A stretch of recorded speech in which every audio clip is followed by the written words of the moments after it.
بسم اللہ الرحمن الرحیم الحمدللہ رب العالمین وصلی اللہ علی محمد وآلہ الطاہرین۔ موضوع گفتگو احکام تجارت۔ پہلے مرحلے میں یہ ذہن میں رکھیں کہ جس طرح سے اور چیزوں کے لیے احکام خمسہ ہیں، بالکل اسی طریقے سے تجارت کے لیے بھی احکام خمسہ ہیں، یعنی تجارت واجب بھی ہو سکتی ہے، حرام بھی ہو سکتی ہے، مستحب بھی ہو سکتی ہے، مکروہ بھی ہو سکتی ہے اور مباح بھی۔ ایک مسلمان کے لیے لازم ہے کہ وہ یہ جانتا ہو کہ وہ کس طریقے سے پیسے کما رہا ہے۔ پریکٹیکل لائف میں بہت زیادہ اہمیت ہے اس کام کی کہ جس کے ذریعے سے پیسے کمائے جا رہے ہیں۔ البتہ ہر مسلمان پر واجب ہے کہ واجبات پر عمل کرے، حرام سے بچے۔ اب اس حرام سے آمدنی ہو یا نہ ہو، اس حرام سے بچے۔ لیکن اگر حرام سے آمدنی ہو رہی ہے اور اس حرام کے ذریعے سے وہ اور اس کے گھر والے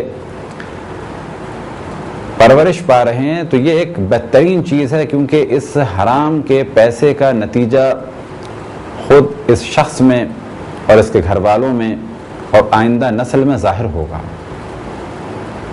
اور سب سے اہم جو نتیجہ ظاہر ہوگا، برا نتیجہ ظاہر ہوگا، وہ ہے اللہ سبحانہ و تعالیٰ سے دوری اور گناہوں کی جانب رغبت، مخالفت خداوند تبارک و تعالیٰ کی جانب رغبت۔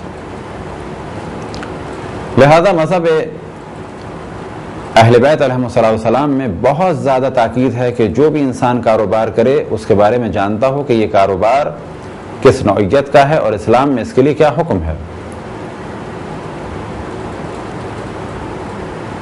اب اس جانب توجہ رہے کہ کاروبار کی اسلام نے بہت زیادہ تاکید کی ہے، یعنی اگر سوال کیا جائے کہ اسلام کاروبار کو پسند کرتا ہے تجارت کو یا نوکری کو، تو جواب ملے گا کہ اسلام کاروبار کو پسند کرتا ہے۔ روایتوں میں نقل ہوا کہ رزق کے 9 حصے تجارت میں ہیں۔ ایک حصہ جو ہے وہ مختلف کام بیان ہوئے کہ نوکری یا اجرت، تو یہاں پر واضح نتیجہ نکالا جا سکتا ہے کہ رزق کے 9 حصے یعنی 90% فوائد مالی اعتبار سے وہ تجارت میں ہیں، اور دنیا یہ جانتی ہے کہ جو قومیں تجارت میں مصروف رہیں وہ قومیں اقتصادی اعتبار سے بھی مضبوط ہیں، اور جو لوگ تجارت سے دور رہے وہ اقتصادی اعتبار سے پست ہیں۔ اسی طریقے سے جو لوگ تجارت میں رہتے ہیں وہ مینٹلی شارپ بھی ہو جاتے ہیں، بہت زیادہ اونچ نیچ کو اور آنے والے حالات اور واقعات کو بہت ہی آرام سے سمجھ لیتے ہیں۔ لیکن وہ لوگ کہ جو نوکریاں کرتے ہیں اور ایک خاص ماحول میں رہتے ہیں، انہیں کچھ نہیں معلوم کہ دنیا میں کیا ہو رہا ہے، وہ اتنے زیادہ شارپ نہیں ہوتے۔ گو کہ ہماری اصل گفتگو تجارت سے ریلیٹڈ ہے، لیکن پہلے مرحلے میں ہم بیان کریں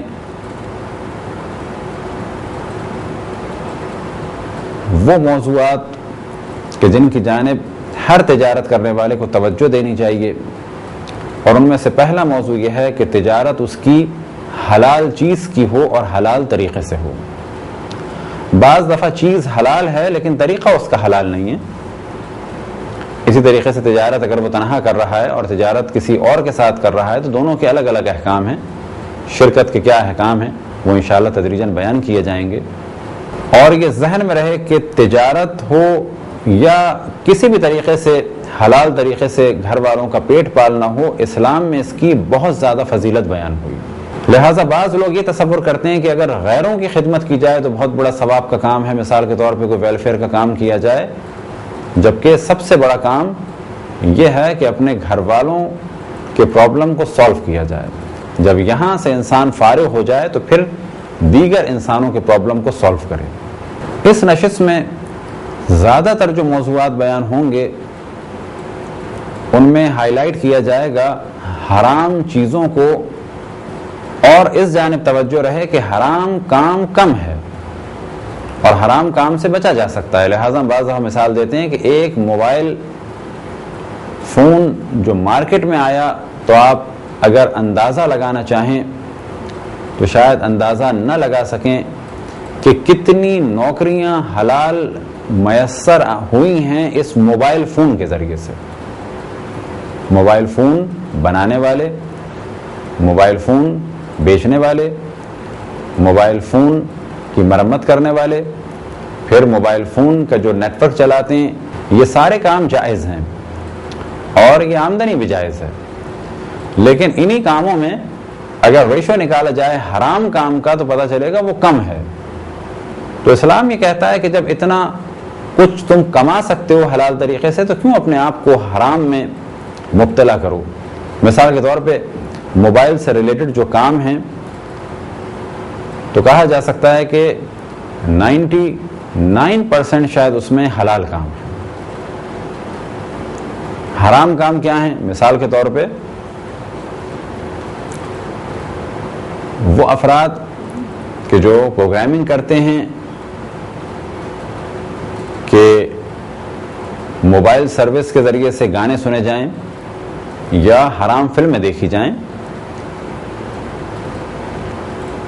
یا وہ افراد کہ جو اپنی اپنی دکانوں میں وہاں سے میموری کارڈ وغیرہ میں گانے ڈالیں، گندی قسم کی فلمیں ڈالیں یا بیہودہ قسم کی اور حرام قسم کی ٹون ڈالیں. تو اب اگر آپ پورے ان کاموں کا جائزہ لیں تو آپ کو احساس ہوگا کہ اکثر کام ایک موبائل آنے کے بعد حلال ہیں، کچھ کام حرام ہیں. اسی طریقے سے کھانے پینے کے جو کاروبار ہیں اکثر اس میں حلال کام ہیں، کچھ اس میں سے حرام ہیں. لہٰذا حلال چیزیں بہت ساری ہیں اور ان کی فہرست بیان کرنا ایک بہت ہی مشکل کام ہے. لہٰذا کتب فقہ میں خرید و فروخت کے معاملات میں فقط مثالیں دی جاتی ہیں کہ واجب تجارت وہ ہوگی. مثال کے طور پہ اگر کسی کو پانی کی ضرورت ہے اور ہم پانی نہ بیچیں تو وہ مر جائے گا تو کہا جائے گا کہ یہاں پر پانی بیچنا واجب ہے، البتہ اگر وہ خریدنا چاہ رہا ہے. تو بعض جگہ تجارت واجب بھی ہو جاتی ہے. اسی طریقے سے مستحب کام تجارت میں، اسی طریقے سے مکروہ کام تجارت میں. لیکن جو اصل موضوع ہے وہ ہے کہ حرام سے آشنائی ہو تاکہ ایک مسلمان حرام کام میں مبتلا نہ ہو. لہٰذا کتب فقہ میں جب بھی توضیح المسائل ہو یا عروۃ الوثقی ہو یا منہاج الصالحین ہو یا تحریر الوسیلہ ہو یا دیگر کتب ہوں تب مفصل، ان میں ہمیشہ بیع اور شراء کے بعد، خرید و فروخت کے بعد جہاں احکام بیان ہوتے ہیں تو انہی کے ساتھ ساتھ مقاصد محرمہ بیان ہوتے ہیں. مقاصد محرمہ سے مراد وہ کام کہ جن کے ذریعے سے آمدنی حرام ہے. وہ کام کتنے ہیں؟ اگر جرنلی کہا جائے ہر وہ کام کہ جو حرام ہے اس کام کے ذریعے سے جو آمدنی ہو وہ بھی جائز نہیں ہے. عموماً یہ کہا جا سکتا ہے. اب ممکن ہے کہیں پر کوئی استثناء ہو لیکن عموماً یہی کہا جاتا ہے جو کام بنفسہ ہی حرام ہے اس کام کی اجرت اور اس کام کے ذریعے سے درآمد معمولاً حرام ہے. اب اگر حرام کا پتہ چل جائے تو خود بخود حلال کا پتہ چل جائے گا. اب اس جانب بھی ہم توجہ دلائیں کہ جب کہا جائے مکروہ پیشے تو وہاں پر مراد یہ ہے کہ اگر کوئی دوسرا پیشہ آپ حلال اختیار کر سکتے ہیں تو پھر اس کو ترک کریں. لیکن فقر و فاقے سے بہتر ہے مکروہ کام. مثال کے طور پہ ہمارے معاشرے میں بہت ہی واضح طریقے سے کہا جاتا ہے قصابی کا کام مکروہ ہے. تو یہاں پر یہ واضح کر دیں کہ قصابی کے کام سے مراد ہے جانوروں کا ذبح کرنا. یہ کام مکروہ ہے لیکن کبھی کبھی یہ کام واجب بھی ہو جائے گا. کہاں پر واجب ہو جائے گا؟ مثال کے طور پہ کچھ مسلمان ہوں جو جانور ذبح کرنا نہیں جانتے اور ہم میں سے کوئی جانور ذبح کرنا جانتا ہے تو ہم پر لازم ہے کہ ہم جانور کو ذبح کریں کیونکہ ہم جانتے ہیں. اسی طریقے سے مسلمان ممالک میں بالآخر کچھ افراد کو قصابی کا کام کرنا ہوگا یہ کام مکروہ ہے تو اس کے معنی یہ نہیں ہے کہ یہ ذبح کرنے کا کام کسی غیر مسلم کو دے دیا جائے، تو ایسی صورت میں تو وہ جانور حرام ہو جائے گا جو غیر مسلم ذبح کرے گا. بس ضروری ہے کوئی نہ کوئی اس کو ذبح کرے، اور وہ کون ہو ذبح کرنے والا؟ ذبح کرنے والا مسلمان ہو، کیونکہ ہمارے مذہب میں، ہمارے مکتب میں ذبح کرنے والے کی شرائط میں سے ایک شرط یہ ہے کہ جو جانور کو ذبح کرے وہ مسلمان ہو. تو معلوم ہوا کہ قصابی کا کام یعنی قصائی کا کام اگر مکروہ ہے تو بعض دفعہ واجب بھی ہو جاتا ہے. تو جب بھی سوال کیا جائے کہ انسان بیکار رہے، فقر و فاقے میں رہے یا مکروہ کام کر لے، تو کہا جائے گا فقر و فاقے سے بہتر ہے کہ مکروہ کام کر لے. حرام غذا کے اثرات بہت ہی سخت ہیں. ایک روایت میں نقل ہوا کہ رسول اللہ صلی اللہ علیہ وسلم نے ارشاد فرمایا، من اکتسب مالا حراما، جو حرام طریقے سے مال کمائے، لم يقبل اللہ منہ صدقتا ولا عتقا، اللہ سبحانہ و تعالی نہ اس کا صدقہ قبول کرے گا اور نہ ہی اگر وہ غلام آزاد کرے گا تو اس غلام کی آزادی کو قبول کرے گا. ولا حجا ولا اعتمارا، نہ اس کے حج کو قبول کرے گا نہ اس کے عمرے کو قبول کرے گا. تو یہاں پر اس روایت میں فقط ان 4 چیزوں کا ذکر نہیں ہے بلکہ 4 چیزوں کی مثال دی گئی ہے. یعنی کوئی بھی عمل اللہ سبحانہ و تعالی قبول نہیں کرے گا جو حرام مال سے کیا جائے. کتب اللہ عز وجل له بعدد اجر ذلك اوزارا، اب اگر کوئی حرام مال سے کام کرے گا تو بجائے ثواب ملنے کے جو ثواب اسے ملنا تھا اتنی ہی مقدار میں اسے گناہ ملے گا. بس کوئی یہ تصور نہ کرے کہ میں حرام مال سے لوگوں کو کھانا کھلاؤں تو مجھے ثواب ملے گا، بلکہ حلال مال سے جو ثواب ملنا تھا اتنی ہی مقدار میں اسے حرام مال سے غریبوں کی مدد کرنے کے بعد گناہ ملے گا. کیونکہ اللہ سبحانہ و تعالیٰ یہ چاہتا ہے کہ انسان حلال طریقے سے کمائے، حرام طریقے سے نہ کمائے. لیکن ایک بہت بڑی تعداد ایسی ہے مسلمانوں میں، چاہے وہ شیعہ ہوں چاہے وہ سنی ہوں، وہ یہ سمجھتے ہیں کہ حرام طریقے سے کمانے کے بعد ہمارے کام اللہ سبحانہ و تعالیٰ کی بارگاہ میں قبول ہو جائیں گے. لہٰذا ایک شخص کہ امام جعفر صادق علیہ السلام کو شکل سے نہیں پہچانتا تھا، امام نے دیکھا کہ اس شخص نے کچھ روٹیاں چرائیں اور کچھ پھل چرائے، اور چرانے کے بعد آگے جا کے ان روٹیوں اور پھلوں کو اللہ سبحانہ و تعالیٰ کی بارگاہ میں یہ سمجھتے ہوئے کہ میں نیک کام کر رہا ہوں صدقے کے طور پہ دے دیا. اب وہ جاہل شخص سمجھ رہا ہے کہ میں نے اللہ کی بارگاہ میں یہ صدقہ دے دیا.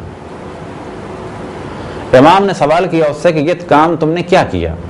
تو وہ شخص امام سے کہتا ہے کہ کیا تم نے قرآن نہیں پڑھا؟ امام نے فرمایا کہ کیوں، قرآن میں کیا لکھا ہے؟ تو اب یہاں پر آپ تصور کریں کہ وہ جاہل شخص قرآن سے غلط معنی نکال رہا ہے اور کہتا ہے من جاء بالحسنۃ فلہ عشر امثالھا، جو ایک نیک کام کرے گا اللہ سبحانہ و تعالیٰ اس کو اس جیسی 10 نیکیاں دے گا. تو اس نے اس آیت کی اس حصے کی تلاوت کی تو امام نے فرمایا تو کیا نتیجہ تم نے نکالا؟ تو وہ کہتا ہے کہ میں نے ایک روٹی چوری کی، اس کا 1 گناہ ملا. وہ ایک پھل چوری کیا، اس کا 1 گناہ ملا. آگے جا کے وہ 1 روٹی میں نے صدقے میں دی، اس کے مجھے 10 ثواب ملے. وہ پھل میں نے صدقے میں دیا، اس کے مجھے 10 ثواب ملے. 20 ثواب ہو گئے اور 2 اس میں سے گناہ مائنس ہو گئے، تو مجھے بیٹھے بٹھائے 18 نیکیاں مل گئیں. کیونکہ اللہ نیکی پر 10 جزا دیتا ہے اور گناہ پر 1 ہی گناہ کی سزا ہے، گناہ پر اضافہ نہیں ہوتا.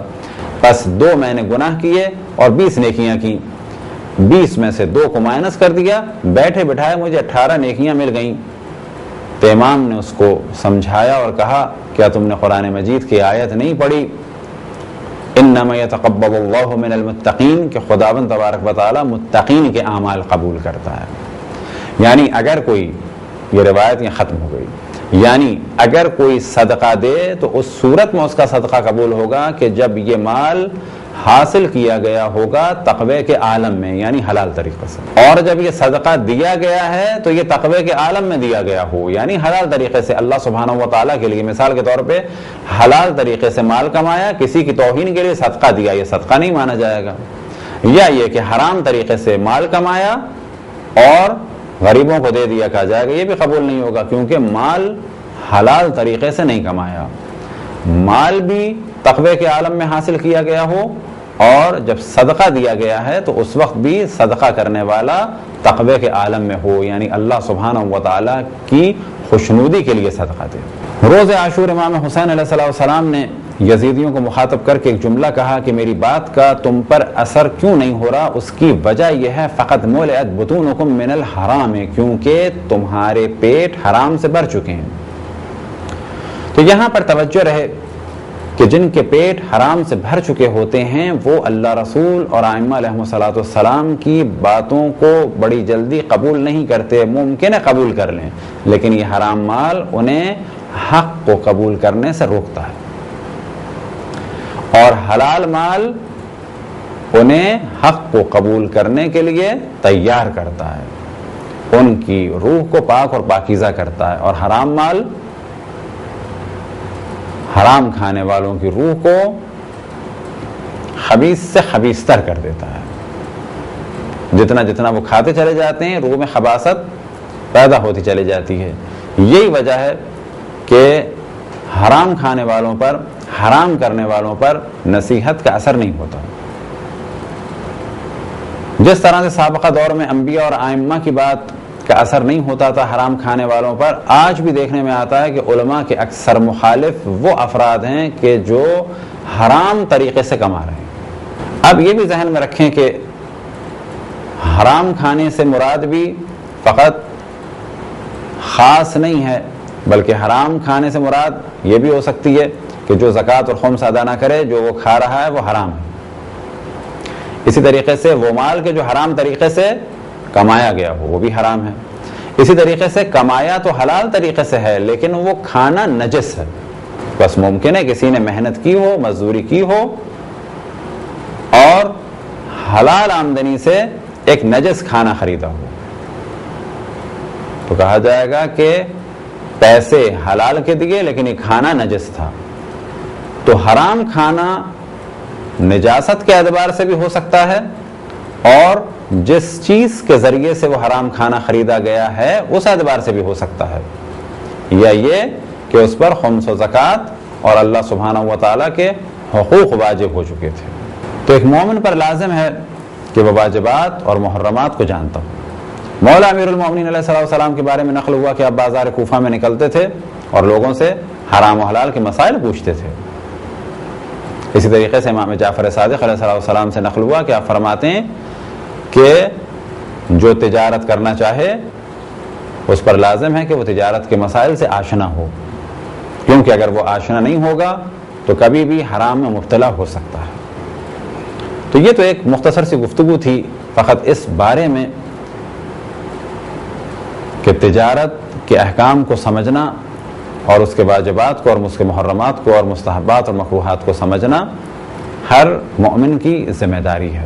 خداوند تبارک و تعالیٰ سے دعا ہے کہ بحق محمد و آل محمد ہمیں اپنے رسول، اپنی حجتوں، خصوصاً امام زمان علیہ السلام کی معرفت اور اطاعت کی توفیق عطا فرمائے۔ وصلی اللہ علی محمد و آلہ الطاہرین۔